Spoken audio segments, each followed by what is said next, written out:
Во ова видео нема да разговараме за никакви апарати, туку ќе разговараме за најдобрата комбинација на објективи за патување. Фала Богу, ковидов заврши, почнавме малце да се мрдаме лево-десно. И за мене како најдобар пар за патување, јас го одбрав Никонот со објективите 14-30 со бленда f4 и објективот 24-200, со што мислам дека све ми е покриено за ова патување.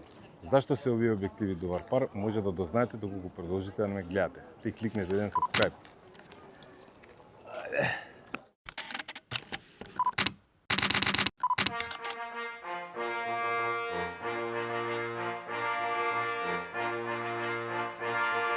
Да не се лажеме, иако е 10 часот, Колосеумов е пеколница, седнав малце да земам душа. Еве кај се наоѓаме. Благодарение на овие два објектива, можев да си поиграм овдека и да извадам детали од Галеб кој што седи на прозорецот таму на врвот на Колосеумот и да успеам да сликам најшироко што може со помош на 14 мм од 14-30 и изда да го доловам самиот зид од овој Колосеум, неговата дебелина, а во позадината на сликата да се гледаат трибините на кои што седела публиката. Со овие два објектива вашата креативност не е ограничена.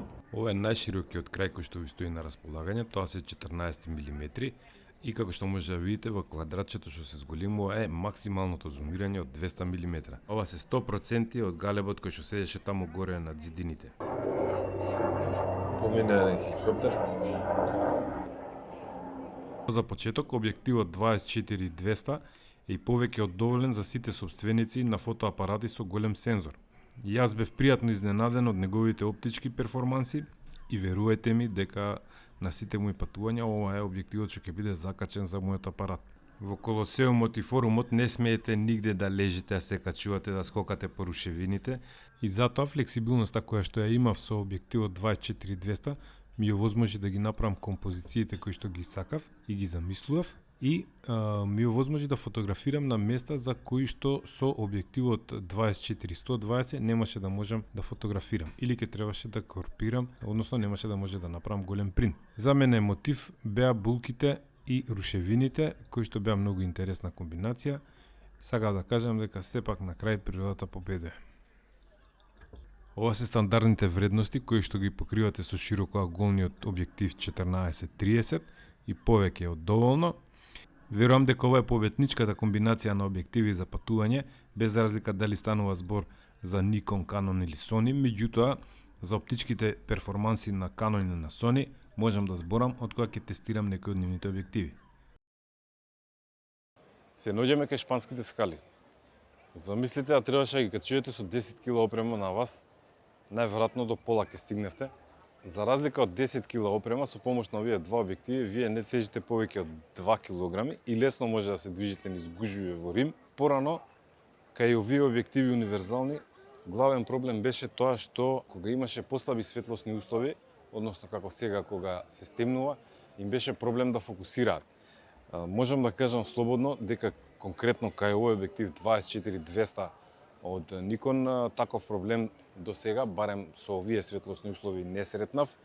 И да не забораваме дека е тој со различни отвори на блендата на 24 мм и на 200 мм. Меѓутоа, ни на 200 мм, ни на 24 мм не покажа никакви слабости за фокусирање. Можете и вие сами да се уверите во фотографиите што ги направив.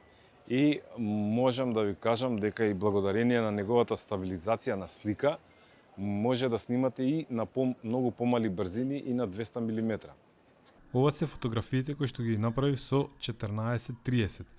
И покрај тоа што нема оптичка стабилизација на него, благодарение на стабилизацијата на сензорот, можев да направам фотографии со многу послаби брзини кои што си ја имаат оштрината и кои што се употребливи и за мене драги. Како што веројатно љубителите на фудбалот знаат, вчера победи Рома во некаков шампионат и вечерта беше многу бурна. Многу се изборивме, се исцрбивме и затоа еве сега имаме тука еден здрав доручек каде што имаме јагоди, црешни, урда и нормално еспресо. Сакам да кажам дека овие два објективи, освен за секојдневно фотографирање на вашето патување, исто така се добри и за фотографирање на храна. Со тоа што со објективот 14-30 мм можете да покажете поширок дел од просторот во кој што се наоѓате и можете да направите интересни комбинации. А сега морам малце да поработам, продолжите да гледате. А сега вести од економијата. Доколку сакате оптички да го покриете растојанието од 14 до 200 мм, постојат две решенија. Првото решение е со купување на објективите 14-30 и објективот 24-200 мм. Оваа комбинација на објективи ќе ве чини 1937 евра. Доколку сакате да го покриете со светото тројство на Nikon, односно да ги купите објективите 14-24, 24-70 и 70-200 со фиксна бленда од f-врс 2.8, тоа задоволство ќе ве чини 6985 евра. Разликата помеѓу овие две комбинации е 5048 евра. Доколку имате пари и работите у странство и не знаете што да правите со нив, слободно купете го светото тројство. Но ако живеете и работите од фотографија и сте решили да ги потрошите овие пари, ќе ви дам едно решение кое што ќе биде многу подобро. За разликата од овие две комбинации, вие може да ги купите 35-ката и 85-ката и да ги користите на сите свадби, стрит, портретни сесии, школски сесии и да ми извадите маста, а со нивната бленда од f-врс 1.8 и оптички перформанси многу се подобри во однос на светото тројство. Доколку имате потреба од макрофотографија, тогаш светото тројство ништо не може да ви помогне и за тоа се тука објективите од 50 и од 105 мм.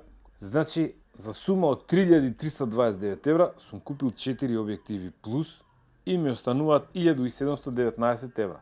Доколку ми треба само фотоапарат, тогаш ќе си го купам Nikon Z5 и но имам уште едно бекап тело.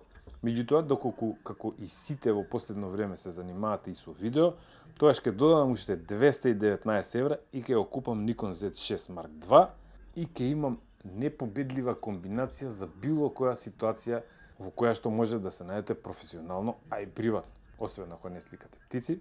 И овие се можните комбинации за сите професионалци и аматери, кои што би можеле да седнете и да си ги направите и наместо да ги купите светото тројство, да направите комбинација која што ќе ви ги заврши 99% од работите во Македонија.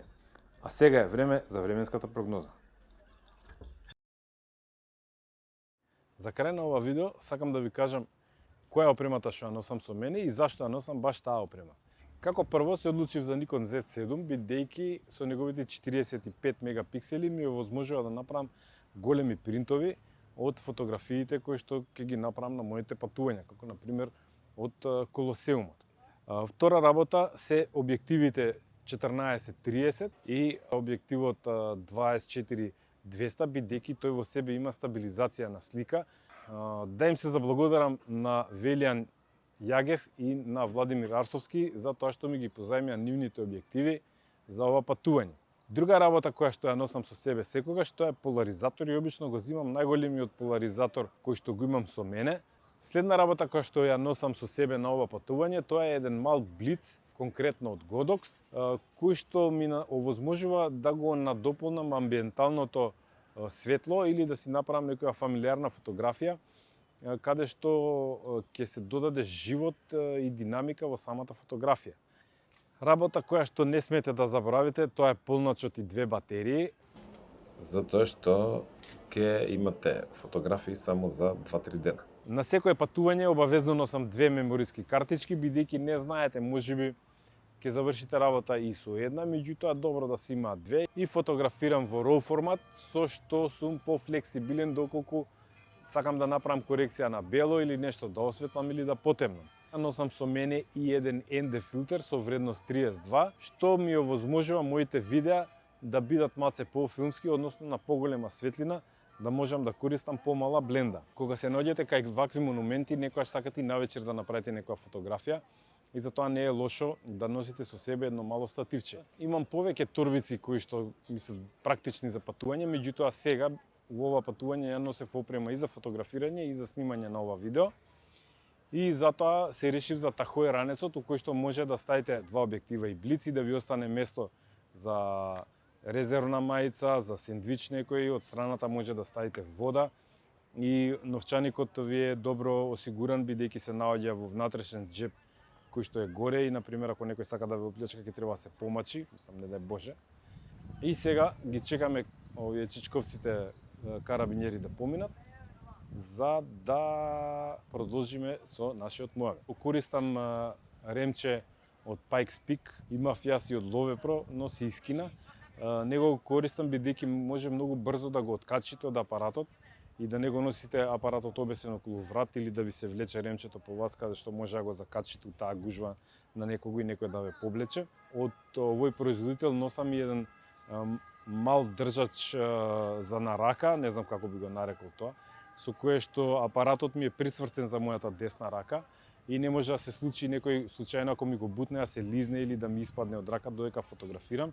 И многу е практичен, многу е корисен и двете работи една со друга не се пречат, него ли се надополнуваат и тоа мене ми дава некаква сигурност и ми овозможува да сум пофлексибилен на местата на фотографирање. И тоа би било све за ова видео од Рим. Доколку имате прилика, вреди да се посети Колосеумот и форумот, а за другото гледајте све на Discovery, пошто ова е лудница тука и ја би сменил 10 дена у Рим за 2 дена у Сицилија и продолжите да гледате, кликнете еден subscribe и понатаму ќе давам совети за тоа што да користите, како да користите. Чао!